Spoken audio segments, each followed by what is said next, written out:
এই ঘোষণাপত্রের মধ্য দিয়ে এই জুলাই আন্দোলনে যে ছাত্র জনতার নেতৃত্বে এই আন্দোলন সংগঠিত হয়েছিল, প্রতিটি স্টেট যারা রাস্তায় দাঁড়িয়ে জীবন দিয়েছিল, এখানে কুলি মজুর, দিন মজুর, প্রবাসীদের অবদান গুলো ছিল, ব্যবসায়ীদের অবদান ছিল, সকল ক্ষেত্রে ছাত্রদের নেতৃত্বে সর্বব্যাপী এক গণ জাগরণ, গণ বিস্ফোরণ যে দাবানল জেলে উঠেছিল, সেই মানুষগুলোর স্বীকৃতি এই ঘোষণাপত্রের মধ্যে অবশ্যই অবশ্যই থাকতে হবে।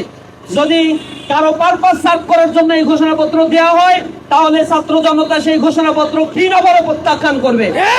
আমরা আশা করি এই ঘোষণাপত্রের মধ্য দিয়ে এই বাংলাদেশে নতুন এক বন্দোবস্ত, নতুন এক দিগন্তের উন্মোচিত হবে ইনশাআল্লাহ।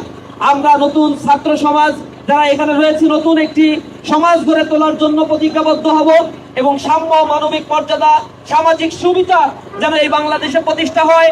বৈষম্যের বিরুদ্ধে যারা আমরা রাস্তায় নেমেছিলাম, এই বৈষম্যহীন একটি বাংলাদেশ গড়ে তোলার জন্য সকলে অঙ্গীকারবদ্ধ হব। আমরা ঘৃণা ভরে প্রত্যাখ্যান করি দলাদলি, চাঁদাবাজি, হত্যা, খুন, গুম, ধর্ষণের মতো অপরাজনীতির কবর রচনা করতে চাই এই বাংলাদেশে। এই সাইকেল র্যালিতে যারা অংশগ্রহণ করেছেন তাদেরকে অন্তরের অন্তঃস্থল থেকে ধন্যবাদ, মোবারকবাদ জানাচ্ছি। যারা এই আয়োজন করেছেন ইসলামী ছাত্র শিবির ঢাকা বিশ্ববিদ্যালয় শাখাকে আন্তরিকভাবে ধন্যবাদ জানাচ্ছি। এখানে যারা কেন্দ্রীয় দায়িত্বশীল যারা উপস্থিত রয়েছেন সকলকে ধন্যবাদ জানিয়ে আমার কথা শেষ করছি। আসসালামু আলাইকুম ওয়া রাহমাতুল্লাহি ওয়া বারাকাতুহু।